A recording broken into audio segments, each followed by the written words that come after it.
meron pa rin tayong batas, meron pa tayong saligang batas. Pero meron din tayong mga kawani at opisyalis ng gobyerno na walang intensyon na isakatuparan ng mga ito. Anong gagawin natin? Muli, babalik tayo sa dati.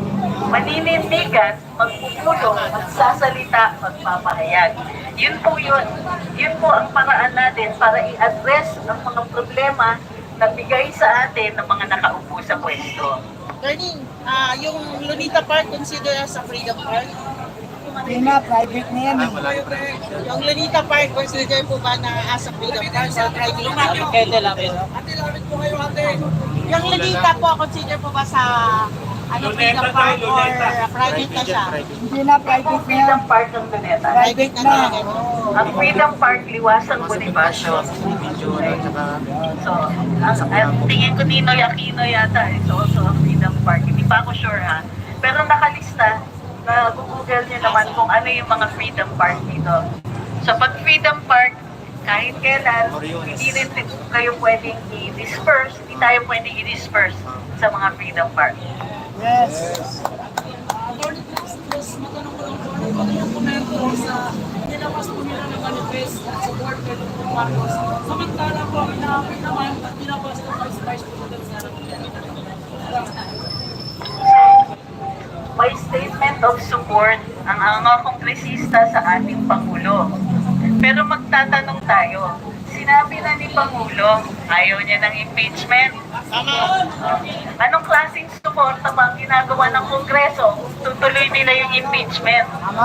Kung hindi nila iniinda yung request ng ating Pangulo na hindi ituloy yung impeachment. So, may naghuhugas kamay, may hindi nagsasabi ng totoo. So, ang tunay na, ang boses ng tao, yan ang ultimate na katotohanan. Kung ano ang nararamdaman natin sa pamamalakad ng ating gobyerno, kailangan ipahayag yan. Sanay na tayong sinisinungalingan tayo ng ating mga opisyales.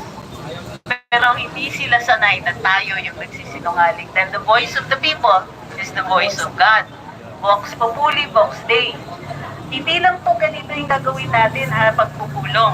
Lahat ng pagkakataon. So yung mga reklamo na formal, yung mga reklamo, letter complaints, at of course, sa padating na eleksyon, kailangan makilahok din tayo. Iboto natin yung mga susuporta kay Vice Presidente, yung mga gagawa ng tama, yung ibabalik yung pera ng bayan na ginagastos para sa bayan. So, wag natin payagan din na dayain tayo sa eleksyon. Isa pa yun, manindigan at sumaksi. Pag sila po ay nandadaya na sa atin, maging saksi, magsumbong, magreklamo, magingay. Ang krimen nangyayari na sa pagpatago, hindi na humukli. Uhulihin natin sa simpleng paraan ng pagsasaksi. May citizen journalism na ngayon. May internet. Nabigyan tayo ng isang malaking sandata para labanan yung pagpapahirap sa atin at pagmamalupit ng ating mga opisyales. Kung hindi pa rin yan mag-work para sa atin, tuloy-tuloy ang paninindigan, kailangan natin magparami. Kailangan natin ipakita. Kaya nga nagpapasalamat ako sa inyo. Nandito kayo. Ibig sabihin, you walk the talk. Hindi lang po kayo nagsasalita. Ginagawa ninyo. Pumupunta kayo dito.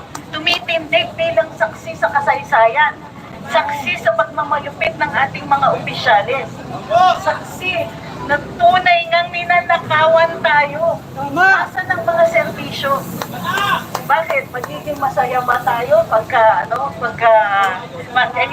hindi, masaya sana tayo kung tama yung paggastos. Kung nakikita natin na kahit hindi sila parating successful, mayroon silang attempt man lang pababain yung presyo ng pagkain. Tubig, kuryente, internet, transportation, health services. Nasaan yung pinangako ninyong trabaho? Punta kayo ng punta sa abroad, sabi ninyo.